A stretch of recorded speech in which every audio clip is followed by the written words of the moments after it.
Thank you so much, and I am very glad to be here. Patty Strand and I also go back many, many years. I started working on the animal rights issue in 1989 when I became the executive director and media person for the U.S. fur industry. And so for about 10 years, I was one of the primary spokespeople for the U.S. fur producers, worked on the agriculture side, not on the retail side, worked with the farm community, which is where I really learned as much about animal agriculture as I ever expected to know in my life, because I was always a city girl. And I was fascinated by it, and I loved the industry, and I got very much interested in the issue. Then I became involved, as Wendy said, with greyhound racing. And since 1995, I have been consulting with the American Greyhound Council, the National Greyhound Association, and the American Greyhound Track Operators Association, primarily on how to manage the animal welfare and animal rights issue. So I'm still sort of steeped in the issue, even though I'm no longer on the fur side of it. So I'm going to give you a really quick and dirty, and because we're running so late, it is going to be really quick and dirty, a real quick and dirty sort of overview of some of the things that we should keep in mind when we're working with media on this issue. I'm going to start with kind of my perspective on two different definitions of public relations. First, I'll give you the PRSA definition, Public Relations Society of America.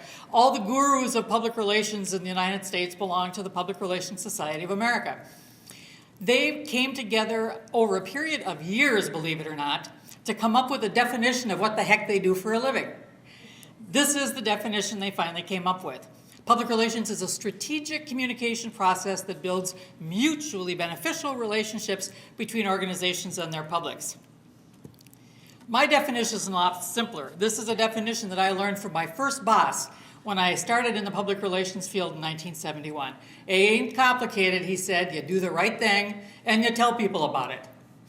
That, to me, is the best definition of public relations that I've ever heard. And this kind of connects directly back to what Andy Vance said earlier, which is one of the reasons I really enjoyed his presentation. If you don't want it on the evening news, if you don't want it on the front page of the paper, don't do it. Good public relations emanates from doing the right thing. If you're not doing the right thing, you're never going to have a good image. You can spin until you're blue in the face. You can fake it, but it's not going to last very long because ultimately you have to be doing the right thing. Now, of course, we all know, I'm preaching to the choir here. In the animal industry, no matter what particular industry you're in, when we talk about doing the right thing, we're talking about basing your practices on sound animal science, a top-down commitment to animal welfare. Now, what does that mean? That means even though you may have the best intentions in your heart, you're not doing your job unless every person in your organization understands that that's a priority.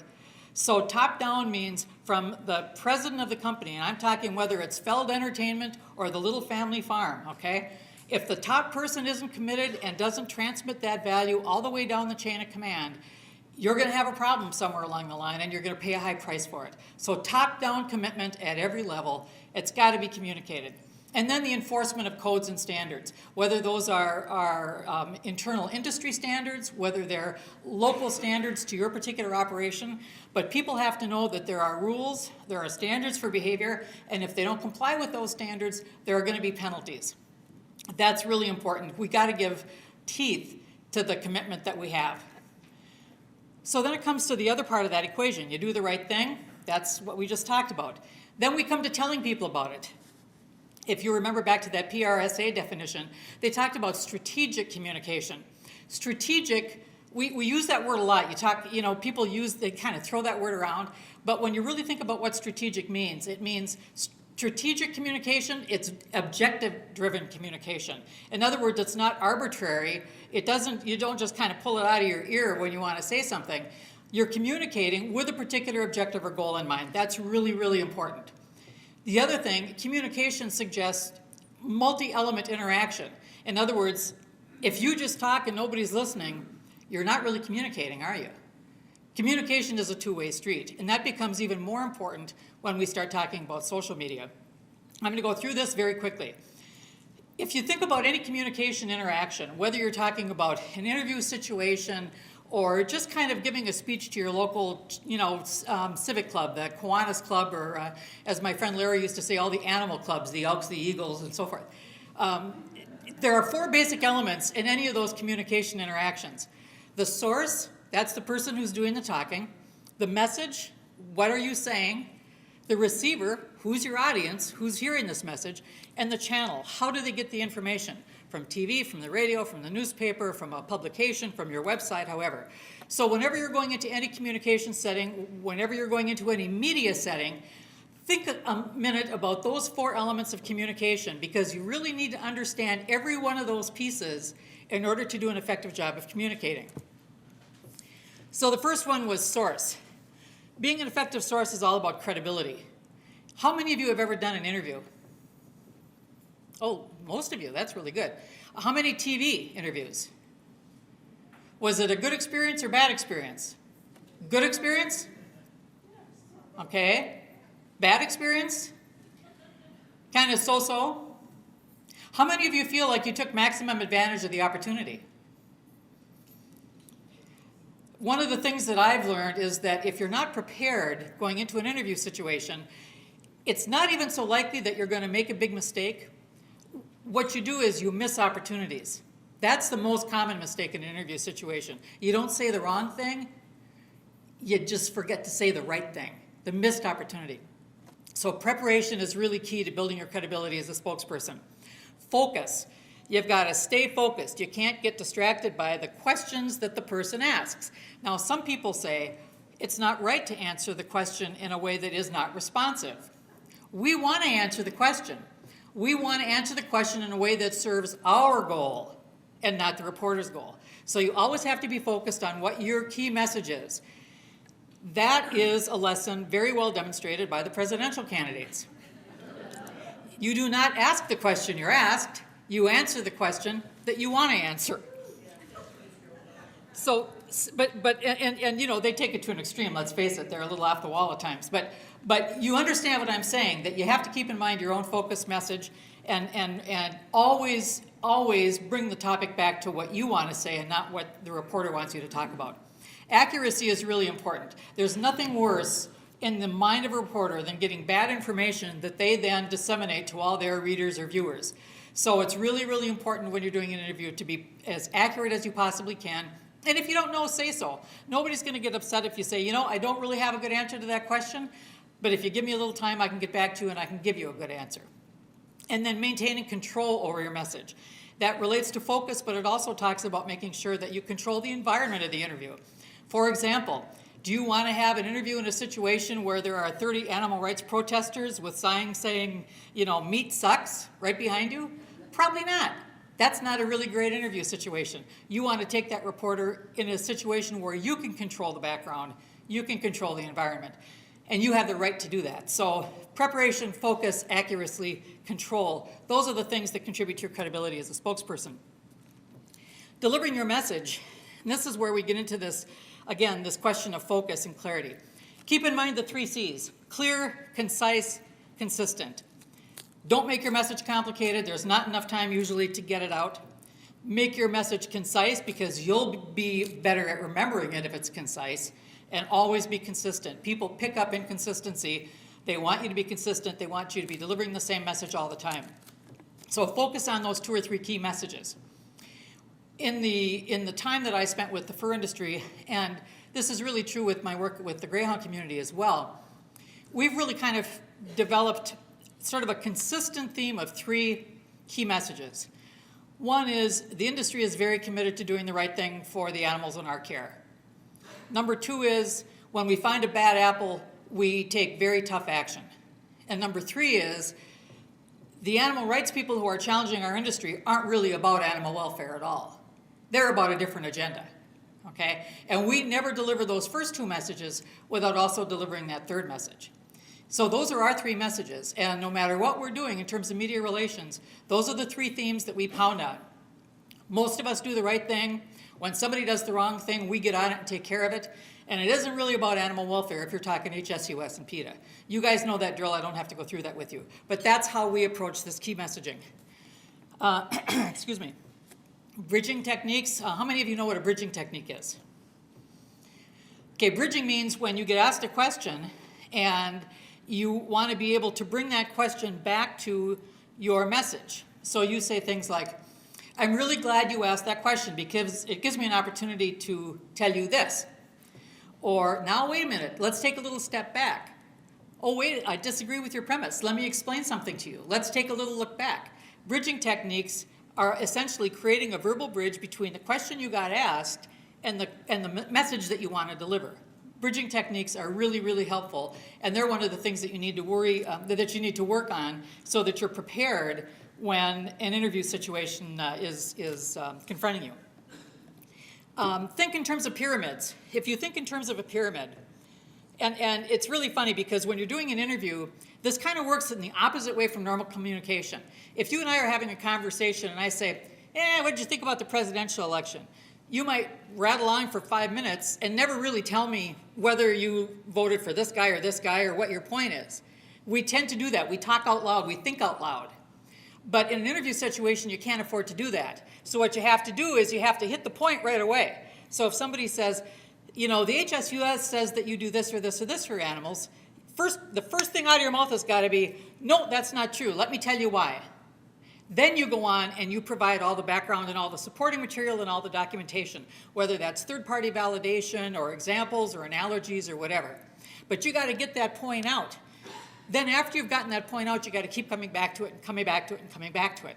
That protects you from bad editing, okay? If you only get your message out once in a 10-minute interview, what are the odds that the reporter is going to hit that message when they start editing? But if you've said that message 5 or 6 times in the space of that 10-minute interview, they're going to keep bumping up against that message no matter how they try to cut you up on the editing floor. So keep coming back to that message. When you're defining your message, think about common ground. Someone mentioned this earlier. How do you establish common ground with the people that are hearing your message? How do you show that you're one of them or that you understand their concerns? That's really important. Let people know we understand that people believe it's important. We think it's important too. That's why we do this and this and this to make sure that our animals are well cared for. And talk in terms of the benefits. How does it benefit them? How does it reassure them? How does it make them feel okay about what they eat or what they wear or whether or not they go to see the circus when it comes to town? So we've got the source, we've got the message. Then we've got to talk about the audience. Who's listening to the message? You have to understand who your audience is. And depending on the medium that you're talking through or writing to or posting on, you're going to have a different set of audiences. You guys know that. You might be speaking to a Chamber of Commerce group. They're going to have one perspective. You might be speaking to a completely different group with a completely different interest. They're going to have a different perspective. So think about who's watching, who's listening, who's reading. What do they care about? And why should they care about what you have to say? Does anybody really care whether you go out of business? Probably not. But do they care if there are a lot fewer jobs in the community? Do they care if the tax base erodes because businesses can't make it there? Do they care if animals are well cared for? Sure they do. So think about what they care about and how your message resonates with them. And then you've got to think about what's the best way to reach these people, and that's where you get to selecting the right media. Whether you're talking about responding to a TV interview request, whether you're talking about initiating TV coverage, and there's a big difference in the way you approach those two things. If we had more time, I could probably get into it, but we don't, so I won't. Television, newspapers, periodicals, radio, online media, and social media, and that's where our new world has opened up. This is a great quote that I ran into. The FCI PR is kind of the British equivalent of the PRSA. This lady says, "A new age of communications has arrived. This is a revolution. The nature of communication has changed." That's what PR 2.0 is all about, online PR. The old PR model is one-way communication. We sent out the message, maybe we got an interview, maybe we didn't, but either way, we sent it out and we didn't know what the hell happened to it after that because there wasn't really any interaction once we sent that message out. Now it's a different world. We communicate to our audiences communicate back to us, our audiences are talking with each other, amongst each other. It's chaos out there. But the great thing about that is that we have a much better understanding now than we did many years ago about what people are thinking and how we can deal with that. So in a way, this is not something to be afraid of. This is something that we need to embrace. Very quickly, some online PR tools. How many of you do public relations for your organizations or have responsibility for communicating to media? Okay. You probably have discovered then that there are some online public relations tools. Of course, your website is the key one. If you don't have a website, you need to get one. I'd be surprised if anybody in this room doesn't have a website for their organization. Websites are the hub of your communications efforts. All roads will lead to your website because that's where you have ultimate control over what is said about you, okay? So that's got to be the hub. That's got to be the focus of all your communications efforts. There are news release distribution services online. Some of them are free. Some of them are nominally priced so that you can send a news release to your local media or all around the country. And it's very easy to find those services through Google or any of the other search engines. Normally, or at least frequently, we'll make our own media lists. If you're dealing primarily with your local media, you're going to know who the local reporters are. You're going to know who you need to talk to. You know how to send them stuff. Almost all reporters now want their news releases by email. I don't know anybody that actually opens stuff that they get in the mail or on the fax. They want it by email. They want it embedded. They don't want it as an attachment because that flags their security systems oftentimes. So you don't ever want to send a news release as an attachment. You want to send it embedded in the story along with any links to video or whatever you might have. Listserv, NAIA has been great at that. You guys have been doing a great job on listserv stuff, distributing information out to broad networks. Blogs are another great online tool. How many of you have blogs? Blogs are a great resource. They can be challenging because it really takes time. You've got to be committed to doing your blog, to keeping it current, to updating it frequently. And then, of course, we have social media, Facebook, Twitter, YouTube, LinkedIn. These are all great tools. I wish we had more time to talk about them. We'll talk about them very briefly. Maximizing your website value. Just some observations that I've made when I look at people's websites. I'm always amazed sometimes at the things that I don't find on there. Sometimes I don't find a clear statement about what the organization is about or what their mission is. Sometimes I don't find easy to access contact information. You need to have somebody that you can either email or call on the telephone or even send a letter. But a lot of times websites don't have that. Current news. If I look at a website and there hasn't been an update on their news or on their site for several months, I think, is this current information? Is anybody paying attention? I wonder if this organization is still around. So make sure that your website has current news and is updated frequently. Good visuals, nowadays they call them optics. That's the new word. We don't talk about visuals anymore. Now we talk about optics. But whatever you want to call it, it means having good images, positive images on your site. Less is more. Super copy-intensive sites are not generally well read. You've got to have less information, but it's got to be coherent. It's got to be tightly written so that people can get through it easily and quickly. Short paragraphs, subheads, so that people can track the topics very easily. And your website has got to be your destination and the destination that you want to drive people to. So in other words, whether you're on Twitter or Facebook or whatever, you want people coming from your Twitter page, from your Facebook page to your website, because as I said, that's where you're able to control information. I think I need to, what do I have, like 5 more minutes before I take questions? Is that okay? Okay. Just quickly, the world of social media, obviously, as I said, it's interactive, participatory. Just look at Facebook and look at some of these numbers. If it's like, why would I want to be on Facebook? Well, because that's where the people are. That's where your public is. 1 billion users on Facebook. Think about that, 1 billion users, 42 million separate pages, 500 million users on Twitter. How many people here are on Twitter? We talked about that earlier. And how many are on Facebook? Okay. Now, see, I like, Facebook is okay. I'm on Facebook. I love Twitter. I am a Twitter junkie. And we can talk about why later, but 500 million users, that's a lot of people interacting every day on Twitter. YouTube, 4 billion views a day, 4 billion. That's amazing. When Andy was talking about YouTube proofing your farm, that's so important. How many industries have wound up with huge public relations problem because of one undercover video taken in the facility of some yoho who actually thought that somebody wanted to go into the greyhound racing business and really wanted to see what a greyhound looked like when it chased a rabbit. I mean, it's just unbelievable to me sometimes how naive people can be. And, I guess they want to show off their facilities and they want to answer questions and they think maybe, this is a great thing. But if you don't want it on the television, if you don't want it on the front page of the paper, don't do it, no matter who asked you to. LinkedIn. How many of you are using LinkedIn? You know, some people don't think of LinkedIn as a public relations tool, but it really is, because LinkedIn is a place where you can establish a presence to show your credibility and establish your credentials as an animal welfare expert. And really, who has more expertise than the people who work with animals every day?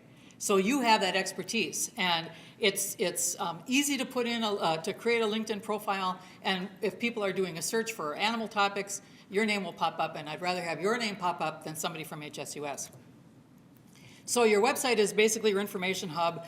All your involvements, whether they're your blog, your Twitter account, your YouTube account, it should all drive people back to your website so they get the straight goods on you. I'm not going to go through these details about how to get value from these media, but if you want to ask questions about that, I am happy to take your questions. Thank you.